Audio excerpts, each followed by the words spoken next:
हमारी पूरी दुनिया सूरज के आसपास घूम रही है। सूरज निकलता है तो दिन होता है, सूरज ढल जाता है तो शाम हो जाती है। लेकिन अगर किसी दिन सूरज निकले ही ना तो क्या होगा? अगर सूरज की मौत हो जाए तो क्या ये दुनिया भी खत्म हो जाएगी? तारों के टूटने के बारे में तो आपने सुना होगा, लेकिन क्या कभी ये सुना है कि हमारे और मंडल के केंद्र में मौजूद तारा, जिसे सूर्य कहा जाता है, किसी दिन वो भी खत्म हो जाएगा?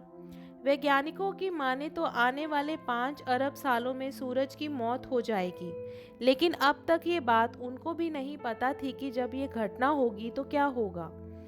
ब्रिटेन के मैनचेस्टर यूनिवर्सिटी के एक अंतर्राष्ट्रीय टीम ने ये पता लगाने में कामयाबी हासिल की है। उन्होंने इस घटना के समय होने वाले बदलावों की कुछ भविष्यवाणियां की। इस टीम के मुताबिक जब सूरज की मौत का वक्त पास आने लगेगा तो वो इंटरस्टेलर यानी तारों के बीच गैस और धूल के एक चमकीले छल्ले में तब्दील हो जाएगा। इस प्रक्रिया को प्लैनेटरी नुबेला कहा जाता है। प्लैनेटरी नुबेला की ये प्रक्रिया जीवन के तारे में 90% तक बदलाव कर देती है और लाल रंग के विशालकाय सूरज के आकार का एक छोटे से सफ़ेद रंग के गोले की तरह हो जाता है।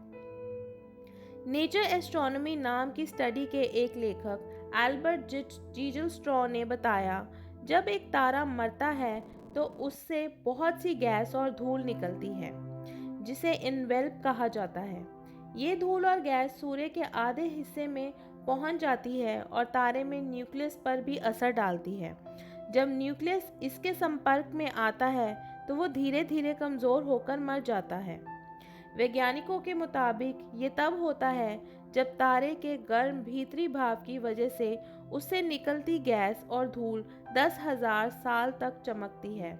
ये खगोल विज्ञान में एक छोटी सी अवधि है। ऐसा होने से प्लैनेटरी नुबेला दिख पाता है। कई नुबेला तो इतने चमकीले होते हैं कि उन्हें लाखों प्रकाश वर्ष की दूरी से भी देखा जा सकता है। मैनचेस्टर यूनिवर्सिटी के एल्बर्ट जीजलस्ट्रॉ ने कहा, ना सिर्फ हम करोड़ों साल पुराने तारे की मौजूदगी का पता लगा सकते हैं, बल्कि अब हमने ये भी खोज लिया है कि मरते वक्त सूरज क्या करेगा। स्टडी पूरी होने से पहले तक वैज्ञानिकों को पक्के तौर पर नहीं पता था कि सूरज के साथ भी ऐसा होगा। ये समझने के लिए सूरज के साथ क्या होगा, साइंटिस्ट की टीम ने एक नया डेटा मॉडल तैयार किया है। ये डेटा मॉडल अलग अलग वजन और उम्र वाले सितारों से निकलने वाली चमक की भविष्यवाणी करता है। ये नया मॉडल इकट्ठा किए हुए डाटा और पहले से निकला हुआ अनुमान वैज्ञानिक मॉडल के बीच के विरोधों पर रोशनी डालने का काम करता है। एल्बर्ट कहते हैं, आंकड़े बताते हैं कि सूरज जैसे कम वजन वाले तारों से भी आपको चमकीला प्लैनेटरी नुबेला मिल सकता है। इससे पहले वाले मॉडल्स कहते थे कि ऐसा नहीं हो सकता। उनका मानना था कि कम से कम सूरज के वजन से दुगना तारा ही दिखने लायक प्लैनेटरी नुबेला बना सकता है।